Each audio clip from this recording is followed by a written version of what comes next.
Good afternoon. Mahalakshmi బాగున్నావా? Okay. మనం ఈరోజు చెప్పుకునే టాపిక్ ఏంటంటే సోలార్ సెల్.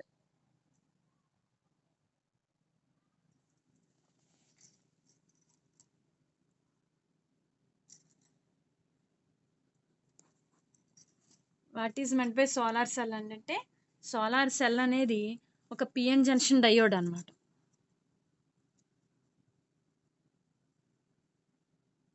దానికన్నా ముందు సోలార్ సెల్ అంటే ఏంటంటే సోలార్ సెల్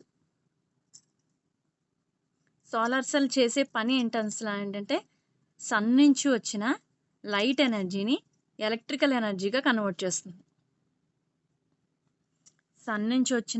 సన్ నుంచి ఏ ఎనర్జీ వస్తుంది? లైట్ ఎనర్జీ వస్తుంది కదా.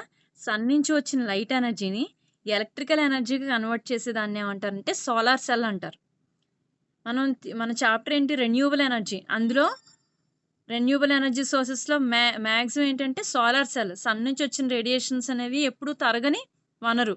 సో దీన్ని ఉపయోగించుకుని మన ఎలక్ట్రిసిటీని కనుక పొందినట్లయితే మనకి చాలా ఉపయోగం. అందువల్ల సోలార్ సెల్ అనేది ఏం చేస్తుందంటే లైట్ ఎనర్జీని ఎలక్ట్రికల్ ఎనర్జీగా కన్వర్ట్ చేస్తుంది. ఈ సోలార్ సెల్ ఏ ప్రిన్సిపల్ ఆధారంగా పనిచేస్తుందంటే photo voltaic effect. Photo voltaic effect పేర్లోనే ఉంది. ఏంటిది? ఫోటో. ఫోటో అంటే ఏంటి? Light, photons.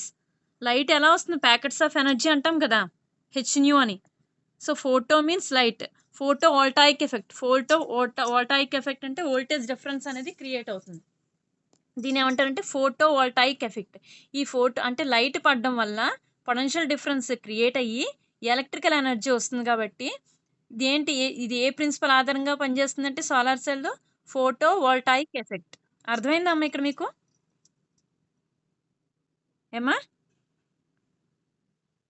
సోలార్ సెల్ అనగానే మనకు గుర్తు రావాల్సింది ఏంటి? సోలార్ సెల్ ఏం చేస్తుంది అసలు? లైట్ ఎనర్జీని ఎలక్ట్రికల్ ఎనర్జీగా మారుస్తుంది. అంతేనా? ఏం చేస్తుంది సోలార్ సెల్? మాట్లాడాలి. లైట్‌ని ఎలక్ట్రికల్ ఎనర్జీగా కన్వర్ట్ చేస్తుంది. దీనిలో ఇన్వాల్వ్ అయిన ప్రిన్సిపల్ ఏంటంటే ఫోటో వోల్టాయిక్ ఎఫెక్ట్ అన్నమాట. ఈ ఫోటో వోల్టాయిక్ ఎఫెక్ట్ అనే ప్రిన్సిపల్ ఆధారంగా ఈ సోలార్ సెల్ అనేది పనిచేస్తుంది. అసలు ఇందులో మనం ఏంటంటే సిలికాన్ ఎక్కువ యూజ్ చేస్తాం.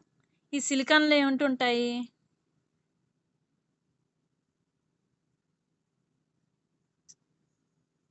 ఇలా సిలికాన్‌లో 4 వాలెన్సీ ఎలక్ట్రాన్స్ ఉంటాయి. ఈ 4 వాలెన్సీ ఎలక్ట్రాన్ పక్కన ఉన్న వాటిలతో మనకి ఈ సిలికాన్‌లో ఒకటి వాలెన్స్ షెల్, ఈ సిలికాన్‌లో ఒకటి ఇలా వాలెన్స్ షెల్. ఈ పక్క దాంట్లో కూడా 4 ఉంటాయి. ఇలా కంబైన్ అయిపోతాయి యాక్చువల్‌గా. ఇందులో ఫ్రీ ఎలక్ట్రాన్స్ కానీ ఫ్రీ హోల్స్ కానీ ఏమీ ఉండవు. ఇప్పుడు మనం ఏం చేస్తామంటే దీనికి డోపింగ్ ఏజెంట్‌ని యాడ్ చేస్తాం. పీ టైప్ డోపింగ్ ఏజెంట్‌ని యాడ్ చేస్తే వచ్చేది పీ టైప్ సెమీకండక్టర్. ఇదొక సెమీకండక్టర్. సిలికాన్‌ది ఒక సెమీకండక్టర్. దీన్ని పీ టైప్ ఏజెంట్స్ అంటే ట్రైవాలెంట్ ఇంప్యూరిటీని యాడ్ చేస్తే వచ్చేదాన్ని పీ టైప్ సెమీకండక్టర్ అని, పెంటావాలెంట్ ఎలిమెంట్స్‌ని యాడ్ చేస్తే వచ్చేది ఎన్ టైప్ సెమీకండక్టర్ అంటారు. తెలుసు కదా మీకు ఇది? పీ టైప్ సెమీకండక్టర్ అంటే ట్రైవాలెంట్ ఎలిమెంట్స్.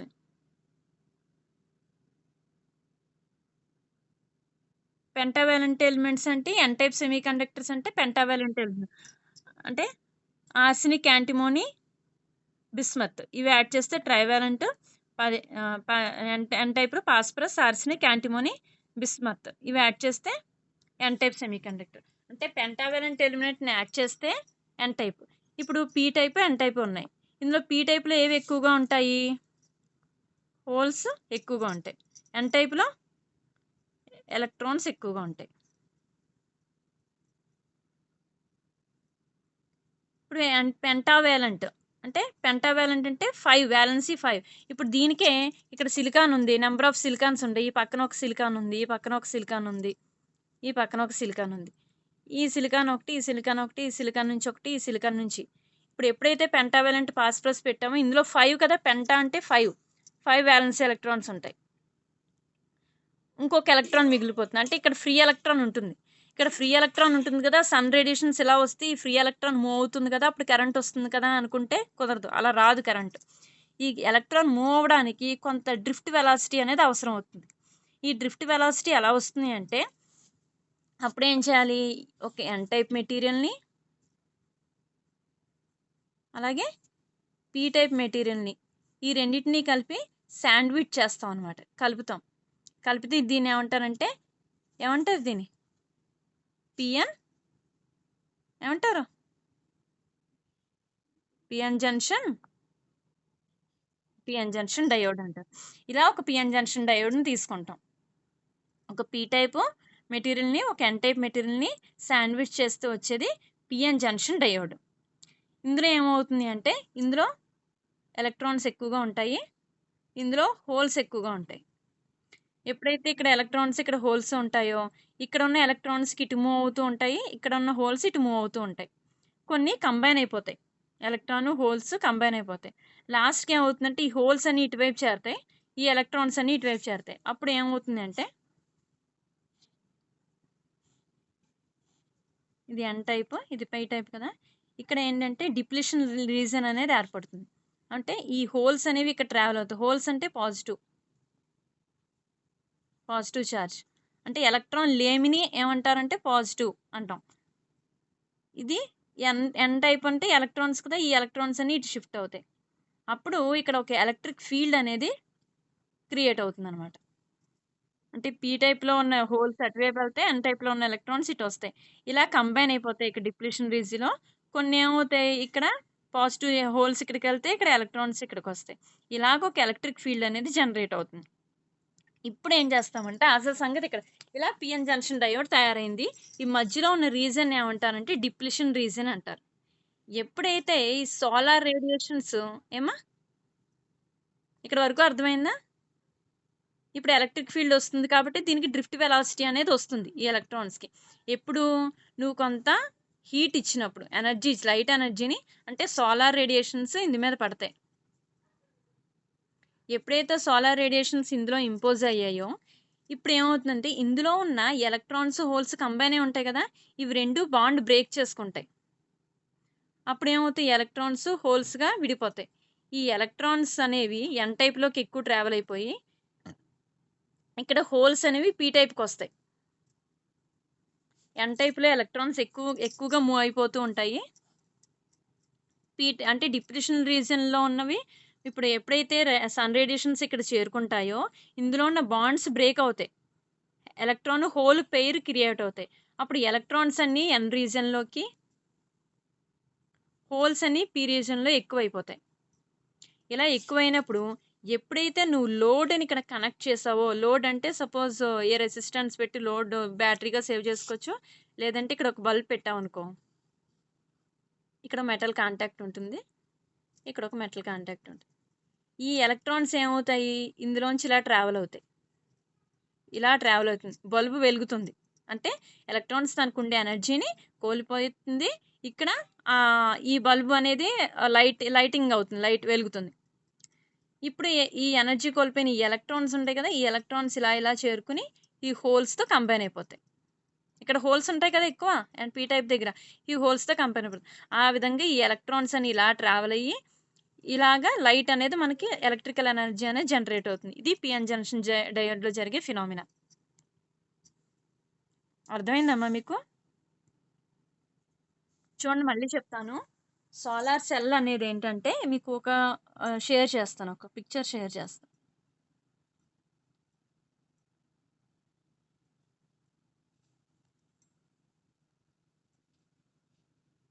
ఇంకా చూడండి కనబడుతుంది అందరికీ.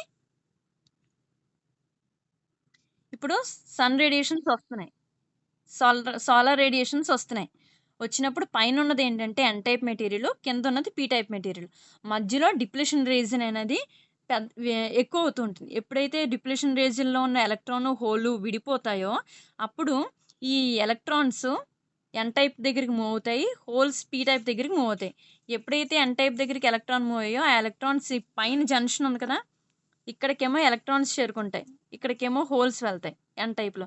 ఈ ఎలక్ట్రాను ఈ సర్క్యూట్ గుండా ఇలా ట్రావెల్ అవుతాయి, ఈ బ్యాటరీలో ఇలా ట్రావెల్ అవుతాయి. ఈ విధంగా మనకి ఎలక్ట్రికల్ ఎనర్జీ అనేది జనరేట్ అవుతుంది అనమాట. అర్థమైందమ్మా?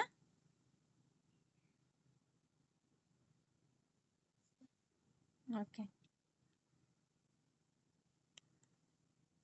సో మనం ఇప్పుడు నేర్చుకోవాల్సింది ఏంటంటే అసలు అసలు సోలార్ సెల్ అనగానేమి అంటే, సోలార్ సెల్ అనేది ఒక సోలార్ సెల్ చేసే పని ఏంటి అంటే లైట్ ఎనర్జీని ఎలక్ట్రికల్ ఎనర్జీగా మారుస్తుంది. అది ఫస్ట్ పాయింట్. ఇది ఏ ఆధారంగా పనిచేస్తుందంటే ఫోటో వోల్టాయిక్ ఎఫెక్ట్. చూడండి, ఫోటో అంటే లైట్. లైట్ ఎప్పుడైతే ఈ జంక్షన్ దగ్గర పడిందో ఈ డిప్రెషన్ రీజియన్లో ఉన్న ఎలక్ట్రాన్స్, హోల్స్ క్రియేట్ అయ్యి దీనికి డ్రిఫ్ట్ వెలాసిటీ రావడం వల్ల ఈ ఎలక్ట్రాన్స్ ఏమో ఎన్ టైప్లోకి ఎక్కువ చేరుకుంటాయి, పీ టైప్లో హోల్స్ ఎక్కువ చేరుకుంటాయి. అందువల్ల ఏమవుతాయి, ఈ ఎలక్ట్రాన్స్ ఇలా చేరుకుని మనకి ఎలక్ట్రికల్ ఎనర్జీ అనేది వస్తుంది. సో ఇదేంటి, పొటెన్షియల్ డిఫరెన్స్ క్రియేట్ అయింది కదా ఇక్కడ. అంటే ఎలక్ట్రాన్స్ అన్నీ ఒకవైపు, హోల్స్ అన్నీ ఒకవైపు వచ్చాయంటే అర్థం ఏంటి, హై పొటెన్షియల్ డిఫరెన్స్ క్రియేట్ అయింది. ఎందుకంటే ఈ ఎలక్ట్రాన్స్ అన్నీ ఇటువైపు చేరుకుంటున్నాయి, హోల్స్ అన్నీ ఇటువైపు చేరుకుంటున్నాయి, పొటెన్షియల్ డిఫరెన్స్ ఎక్కువ అవుతుంది. ఎప్పుడైతే పొటెన్షియల్ డిఫరెన్స్ ఎక్కువైందో అందుకే అన్న మనకి ఫోటో వోల్టాయిక్ ఎఫెక్ట్. లైట్ వల్ల పొటెన్షియల్ డిఫరెన్స్ క్రియేట్ అయ్యి ఎలక్ట్రిక్ ఫీల్డ్ వస్తుంది కాబట్టి ఇది ఏంటి ప్రిన్సిపల్ ఆధారంగా పనిచేస్తుంది, ఫోటో వోల్టాయిక్ ఎఫెక్ట్. ఇందులో యూస్ చేసేవి ఏంటంటే సిలికా అనేది ఎక్కువగా యూస్ చేస్తారు. ఇందులో ఏంటంటే ఈ మనం నెంబర్ ఆఫ్ ఫోటాన్స్ ఎక్కువ ఇన్సిడెంట్ అయితే కరెంట్ అనేది ఎక్కువగా వస్తుంది, అంతేనా కదా. నెంబర్ ఆఫ్ ఫోటాన్స్ ఎక్కువ అయ్యాయి అనుకోండి, ఎక్కువ బాండ్స్ బ్రేక్ అవుతాయి. సో ఇంటెన్సిటీ అంటే number of photons, number of solar radiations incident అయితే ఇంటెన్సిటీ ఎక్కువగా ఉన్నట్టు. ఇంటెన్సిటీ ఎక్కువ ఉంటే అర్థం ఏంటి, కరెంట్ అనేది ఎక్కువ వస్తుంది, అంటే లోడ్ రెసిస్టెన్స్ అనేది ఎక్కువగా అవుతుంది అనమాట. అప్పుడు కరెంట్ అనేది ఎక్కువ వస్తుంది మనకి. లైట్ యొక్క ఎనర్జీ, ఇప్పుడు లైట్ ఇన్సిడెంట్ అయింది అన్నాను కదా, దీని మీద సోలార్ ఎనర్జీ. ఇది ఎంత ఎనర్జీ ఇన్సిడెంట్ అవ్వాలి అంటే, ఎంత ఎనర్జీ ఇన్సిడెంట్ అయినా మనకు కరెంట్ వస్తుందా? మన పిఎన్ జంక్షన్ డయోడ్ క్రియేట్ చేసి మామూలు మన ఇంట్లో లైట్ ఇందులో పెడితే అది లైట్ ఎనర్జీయే కదా, దాంతో కరెంట్ వచ్చేస్తుంది అంటే రాదు. దానికి కరెంట్ రావాలి అంటే ఏంటంటే ఈ ఎనర్జీ బ్యాండ్ గ్యాప్ ఈ పిఎన్ జంక్షన్కి మధ్య ఎనర్జీ బ్యాండ్ గ్యాప్ ఉంటుంది, ఈజీ అంటాం. ఎనర్జీ బ్యాండ్ గ్యాప్ని ఈజీతో డినోట్ చేస్తాం. ఎప్పుడైతే ఫోటాన్, సన్ నుంచి వచ్చిన సోలార్ ఎనర్జీ యొక్క ఫోటాన్ ఎనర్జీ ఎంత, హెచ్న్యూ అంటాం. ఎప్పుడైతే హెచ్న్యూ అనేది గ్రేటర్ దెన్ ఈజీ అంటే ఎనర్జీ గ్యాప్ కన్నా ఎక్కువ ఎనర్జీ ఇన్సిడెంట్ అయినప్పుడు మాత్రమే ఇక్కడ ఏమవుతుంది, ఎలక్ట్రాన్ హోల్ పెయిర్ అనేది క్రియేట్ అవుతుంది. ఎక్కడ, ఈ రీజన్ ఏమంటాం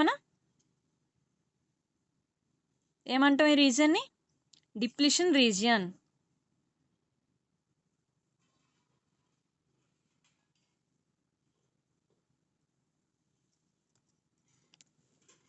దాన్ని డిప్లీషన్ రీజన్ అంటాం. ఆ డిప్లీషన్ రీజన్ అంటే P type N type material మధ్యలో ఉండే ఎనర్జీ గ్యాప్ అనేది కన్నా మనకి ఇన్స్టెంట్ ఫోటాన్ ఎనర్జీ హెచ్న్యూ ఎక్కువగా ఉంటే మాత్రమే అప్పుడు పేర్స్, ఎలక్ట్రాన్ హోల్ పేర్ అనేది జనరేట్ అవుతుంది. ఎనర్జీ గ్యాప్ కన్నా తక్కువ ఎనర్జీ ఇచ్చినట్లయితే ఎలక్ట్రాన్ హోల్ పేర్ జనరేట్ అవ్వు, కరెంట్ ప్రొడ్యూస్ అవ్వదు. మీరు అనుకోవచ్చు కదా, ఏముంది పిఎన్ జంక్షన్ డయోడ్ ఫామ్ అయిపోయింది, ఇప్పుడు మన ఇంట్లో ఉన్న లైట్ని ఇలా ఇన్సిడెంట్ చేద్దాము, ఎలక్ట్రాన్ హోల్ పేర్ వచ్చేస్తుందా అని. కండిషన్ ఏంటంటే దీని యొక్క ఎనర్జీ బ్యాండ్ గ్యాప్ అనేది కన్నా ఎక్కువ ఫోటాన్ ఎనర్జీ ఇన్సిడెంట్ అయినప్పుడు మాత్రమే ఎలక్ట్రాన్ హోల్ పేర్ క్రియేట్ అయ్యి ఇవేమవుతుందంటే ఆపోజిట్ డైరెక్షన్ బ్యారియర్ ఫీల్డ్కి ఆపోజిట్ డైరెక్షన్లో ఇవి మూవ్ అవుతాయి. బ్యారియర్ ఫీల్డ్ ఎలా ఉంది, ఇక్కడ అన్ని అంటే ఎన్ టైప్ ఇక్కడ ఉన్నది, పీ టైప్ ఇక్కడ ఉంది, అవునా. ఇక్కడ హోల్స్ ఎక్కువ ఉన్నాయి, ఇక్కడ ఎలక్ట్రాన్స్ ఎక్కువ ఉంటాయి, ఇక్కడ హోల్స్ ఎక్కువ ఉంటాయి. ఈ హోల్స్ అన్ని అటు ట్రావెల్ అవుతున్నాయి, ఈ ఎలక్ట్రాన్స్ అన్ని ఇటు ట్రావెల్ అవుతున్నాయి.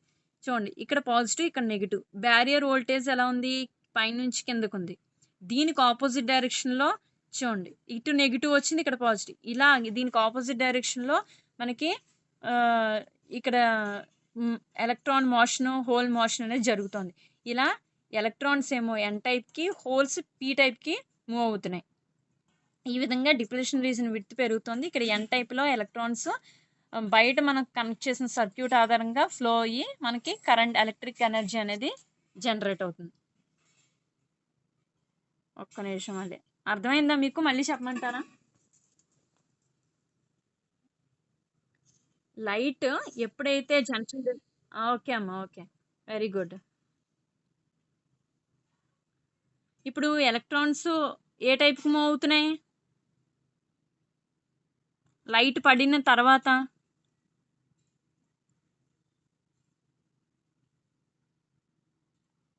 లైట్ ఇన్సిడెంట్ అయింది కదా, ఇన్సిడెంట్ అయినప్పుడు ఎలక్ట్రాన్ హోల్ పేర్ క్రియేట్ అవుతుంది. ఈ ఎలక్ట్రాన్ హోల్ పేర్ క్రియేట్ అయిన తర్వాత ఎలక్ట్రాన్స్ ఇటు మూవ్ అవుతున్నాయి ఎన్ టైప్కి, హోల్స్ పీ టైప్కి మూవ్ అవుతున్నాయి. చూడండి చూడండి, మళ్ళీ జాగ్రత్తగా వినండి. మనం పిఎన్ జంక్షన్ డయోడ్లో పీ టైప్ మెటీరియల్ని ఎన్ టైప్ మెటీరియల్ని శాండ్విచ్ చేస్తాం. ఇది ఎన్ టైప్, పీ టైప్. ఎన్ టైప్లో ఏవి ఎక్కువ ఉంటాయమ్మా? మెజారిటీ ఛార్జ్ క్యారియర్స్ ఏంటి ఎన్ టైప్లో? ఎన్ టైప్ చూడు, holes P type trivalent atom ని యాడ్ చేస్తాము. దీన్ని పీ టైప్ సెమీ కండక్టర్ అంటాం. ఇందులో majority charge carriers holes, minority charge carriers electrons. ఇందులో majority charge carriers N type, negative electrons. N టైప్లో పెంటావాలెంట్ ఎలిమెంట్ని యాడ్ చేస్తున్నాం కాబట్టి పెంటా అంటే 5, 4 సిలికాన్స్తో బాండ్ అయిపోతాయి, ఇంకొకటి ఎక్స్ట్రా మిగులుతుంది ఎలక్ట్రాన్. సో ఈ విధంగా ఎన్ టైప్లో electrons majority charge carriers. So అందువల్ల ఎన్ టైప్లో ఏవి ఎక్కువ ఉంటాయి?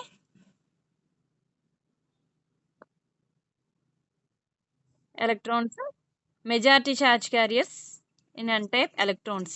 ఇక్కడ మెజారిటీ ఛార్జ్ క్యారియర్స్ హోల్స్. ఇప్పుడు ఏం జరుగుతుంది? ఈ హోల్ ఇటువైపుకి మూవ్ అవుతుంది, ఈ ఎలక్ట్రాన్స్ ఇటువైపుకి మూవ్ అవుతాయి. మూవ్ అవ్వడం వల్ల ఇక్కడ ఏమవుతుందంటే ఇది ఎన్ టైప్ ఇక్కడ ఉంది, ఇక్కడ పీ టైప్ ఉంది కదా, ఈ మధ్యలో డిప్లీషన్ రీజన్ అనేది క్రియేట్ అవుతుంది.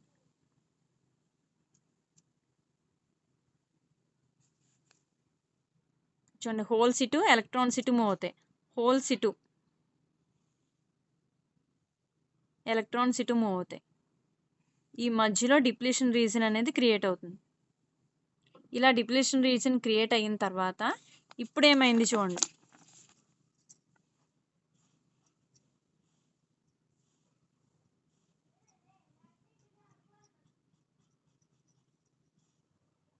ఇప్పుడు సోలార్ ఎనర్జీ దీని మీద పడింది విత్ సోలార్ రేడియేషన్స్.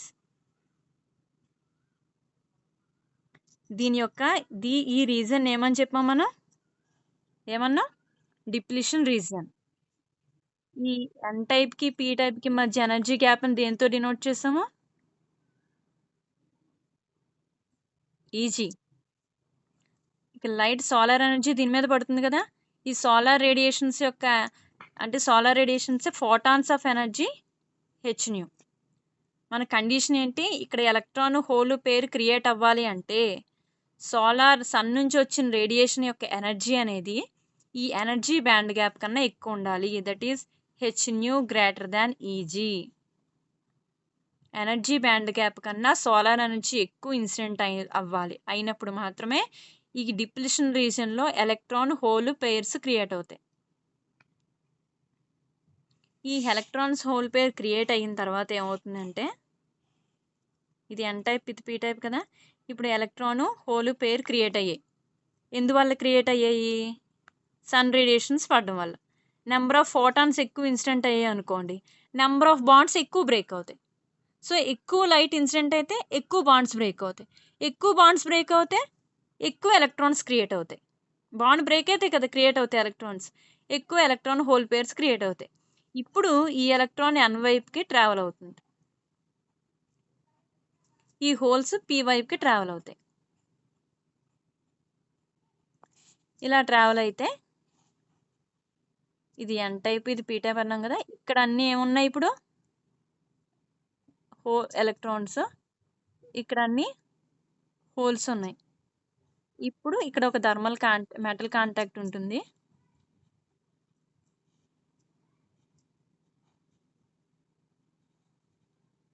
ఎప్పుడైతే ఈ ఎలక్ట్రాన్స్ ఈ వైర్లో ఇలా ట్రావెల్ అయ్యాయో ఏమవుతుంది? లైటింగ్ అనేది వస్తుంది. ఈ వచ్చిన ఎలక్ట్రాన్స్ ఇవేంటంటే హై ఎనర్జీతో వస్తాయి. ఇప్పుడు ఎలక్ట్రాన్స్ వచ్చి వాటి ఎనర్జీని కోల్పోయి ఈ ఎలక్ట్రాన్స్ మళ్ళీ ఏం చేస్తాయి? మళ్ళీ హోల్స్‌తో కంబైన్ అయిపోతాయి. ఈ విధంగా మనకి ఎలక్ట్రిసిటీ అనేది జనరేట్ అవుతుంది. దేనివల్ల జనరేట్ అవుతుంది? ఇదంతా జరిగింది దేనివల్ల? దేనివల్ల? సోలార్ రేడియేషన్ వల్ల ఏమొచ్చింది మనకి? ఎలక్ట్రిసిటీ వచ్చింది. అంటే మనం ఈ సోలార్ సెల్ ఏం పని చేసింది? ఏం చేసింది? Very good. లైట్‌ని ఎలక్ట్రికల్ ఎనర్జీగా కన్వర్ట్ చేసింది. అర్థమైనట్టేనా అమ్మా? క్లియరా అందరికి? ఓకే అమ్మా. ఒక్కసారి మీకు కనపడండి చూస్తాను. మహాలక్ష్మి ఏనా రాసుకుంటున్నావా? నోట్ చేసుకుంటున్నావా? క్లాసేనా? క్రాంతిప్రియ అర్థమైందమ్మా? నాగవల్లి ఓకే. కాంతిప్రియ నువ్వు ఓకేనా? వినగలరా ఇంకాని విఐ క్యారెక్టరిస్టిక్స్? ఇది క్లియర్‌గా అర్థమైంది అంటే ఇది ఒకసారి చెప్పమంటే మళ్ళీ చెప్తాను. క్యారెక్టరిస్టిక్స్ రేపు చెప్తాను లేకపోతే. అర్థమైందమ్మా? ఓకే. ఇందులో ఏంటంటే విఐ క్యారెక్టరిస్టిక్స్ అంటే వోల్టేజ్, కరెంట్ క్యారెక్టరిస్టిక్స్. ఇందులో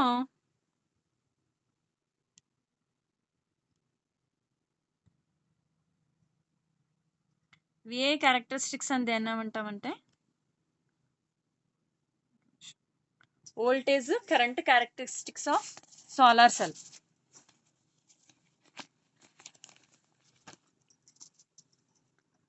విఐ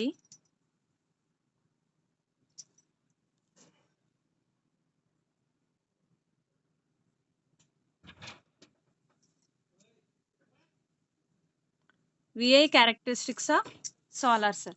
ఇప్పుడు ఏంటంటే voltage on X axis, current on Y axis. ఇందులో లోడ్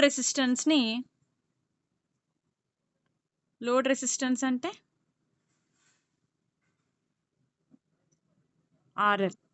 ఇదేంటి అంటే ఇక్కడ మనకి ఈ ఎన్ టైపు, పీ టైపు వచ్చింది కదా! దీనికి కనెక్ట్ చేస్తాం కదా! ఇలా మెటల్ రాడ్స్ ఉంటాయి. దీని నుంచి సర్క్యూట్ కనెక్ట్ చేస్తాం.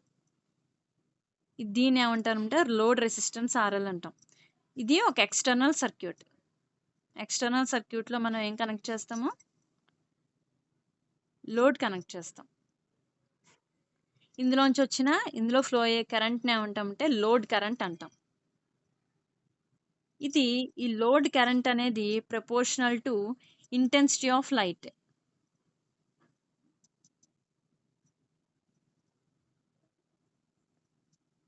Intensity of light. ఈ విఐ క్యారెక్టరిస్టిక్స్‌లో మనం ఏం చేస్తామంటే ఇందులో ఒక 2 పాయింట్స్ డిస్కస్ చేస్తాం. అది ఓపెన్ సర్క్యూట్ వోల్టేజ్. దీన్ని ఓసీతో డినోట్ చేస్తాం. Open circuit voltage. Next ISC short circuit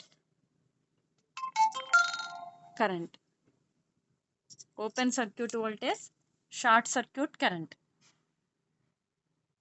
VI characteristics మనం మ్యాక్సిమం చదివేది ఏంటంటే open circuit voltage, short circuit current.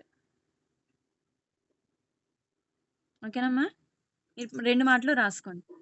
Open circuit voltage, short circuit current.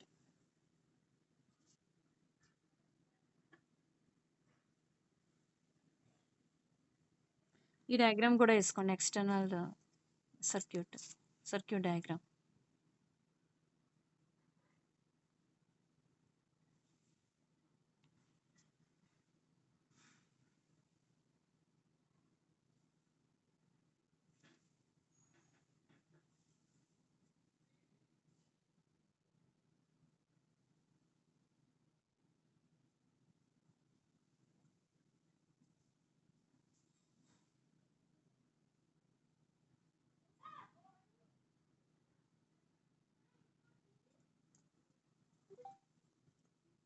వేసుకుంటున్నారమ్మా?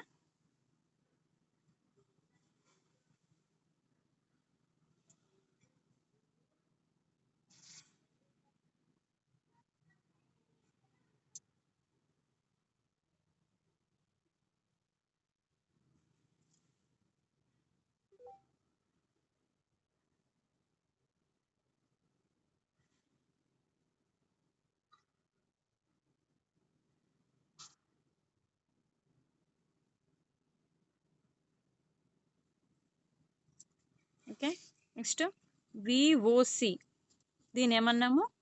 Open circuit voltage. Open circuit voltage. Open circuit voltage ఏంటంటే ఈ cell యొక్క terminals ఉన్నాయి కదా, ఇక్కడ load ఏమీ ఇవ్వలేదు అనుకోండి, no load is connected to the cell, అంటే ఈ సెల్కి ఎటువంటి లోడ్ ఇవ్వకపోతే ఆ వోల్టేజ్ దేని మీద ఆధారపడి ఉంటుంది అంటే మన ఈ మెటీరియల్స్ యొక్క టెంపరేచర్ మీద, లైట్ ఎంత లైట్ ఇంటెన్సిటీ, ఎంత లైట్ ఉన్న ఇంటెన్సిటీ ఇన్సిడెంట్ అయింది అంటే ఈ ఏరియా మీద ఎంత సోలార్ ఎనర్జీ ఇన్సిడెంట్ అయింది దాని మీద మాత్రమే ఆధారపడి ఉంటుంది. ఈ మెటీరియల్ దేని మీద తయారై ఉంది, ఈ సోలార్ రేడియేషన్స్ ఎంత ఇన్సిడెంట్ అయి ఉంది దాని మీద మాత్రమే ఆధారపడి ఉంటుంది. ఇక్కడ లోడ్ రెసిస్టెన్స్ ఏమీ ఇవ్వకపోతే దాన్ని ఏమంటారంటే ఓపెన్ సర్క్యూట్ వోల్టేజ్ అంటారు. Open circuit voltage. ఓకేనా? ఓపెన్ సర్క్యూట్ వోల్టేజ్ యొక్క సోలార్ సెల్ యొక్క ఓపెన్ సర్క్యూట్ వోల్టేజ్ ఎంత నుంచి ఎంత అవుతుందంటే 0.5 నుంచి 0.6 వోల్ట్స్ ఉంటుంది అనమాట. ఈ సోలార్ సెల్ యొక్క ఓపెన్ సర్క్యూట్ వోల్టేజ్ ఎక్కడి నుంచి ఎక్కడి వరకు ఉంటుందంటే 0.5 నుంచి 0.6 వోల్ట్స్ ఉంటుంది.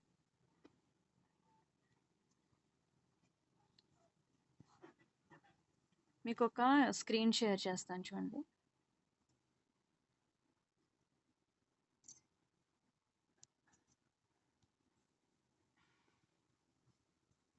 చూసారా ఇక్కడ ఓపెన్ సర్క్యూట్ వోల్టేజ్ వి దగ్గర ఉంది చూసారా, వి దగ్గర ఏముంది, ఇక్కడ ఓపెన్ సర్క్యూట్ వోల్టేజ్ అని రాసింది కనబడుతోంది. ఇక్కడ ఓపెన్ సర్క్యూట్ వోల్టేజ్ అంటే వోల్టేజ్ ఓపెన్ సర్క్యూట్ అని ఎప్పుడు అంటాము? కరెంట్, ఎటువంటి కరెంటు పాస్ అవనప్పుడు. చూడండి కరెంట్ ఎంత ఉంది? 0 కదా అక్కడ, అంటే లోడ్ ఏమీ లేదు, సో కరెంట్ 0. అప్పుడు వచ్చిన దాన్ని ఏమంటాం అంటే ఓపెన్ సర్క్యూట్ వోల్టేజ్ అంటాం. ఇక్కడ 0 వోల్ట్స్ దగ్గర వచ్చే కరెంట్ని ఏమంటాం అంటే షార్ట్ సర్క్యూట్ కరెంట్ అంటాం. ఈ open circuit voltage, short circuit voltage, ఈ రెండిటికి మనం గ్రాఫ్ గీసినట్లయితే ఇలా వచ్చింది చూడండి, ఇలా వచ్చింది గ్రాఫ్. ఇవేంటంటే VI characteristics of the solar cell అంటాం. ఇది ఓపెన్ సర్క్యూట్ వోల్టేజ్ విఓసితోను, షార్ట్ సర్క్యూట్ కరెంట్ని ఐఎస్సితోని డినోట్ చేస్తాం. సాధారణంగా ఇది ఎలా ఉంటుందంటే ఈ స్క్వేర్లా వచ్చినట్లయితే ఆ పాయింట్ దగ్గర వచ్చేదాన్ని ఇక్కడ ఈ స్క్వేర్గా ఈ రెండు కట్ అయిన ప్లేస్ ఉంది కదా, ఇక్కడ ఏంటంటే మ్యాక్సిమం పవర్ పాయింట్ అంటారు దీన్ని. Maximum power point.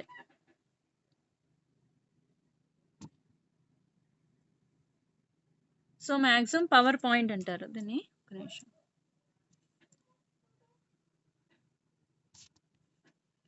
ఇలా ఒక సోలార్ సెల్ వల్ల మనకి పెద్దగా వోల్టేజ్ ఏమీ రాదు, పెద్దగా కరెంట్ ఏమీ రాదు మనకి.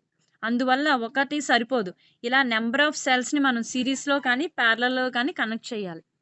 కనెక్ట్ చేసినప్పుడు మనకి కరెంట్ అనేది ఎక్కువ జనరేట్ అవుతుంది మనకి. ఎలా అంటే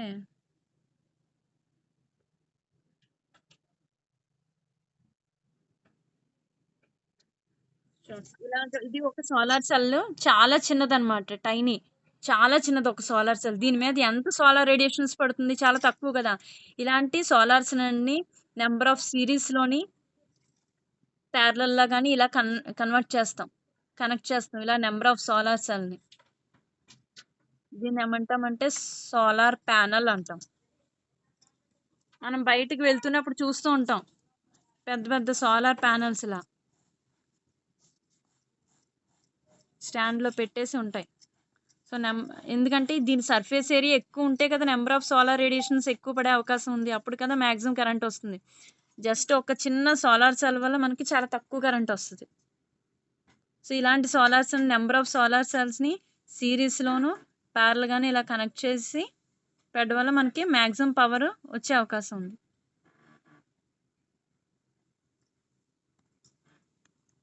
this is all about solar cell. అర్థమైందమ్మా?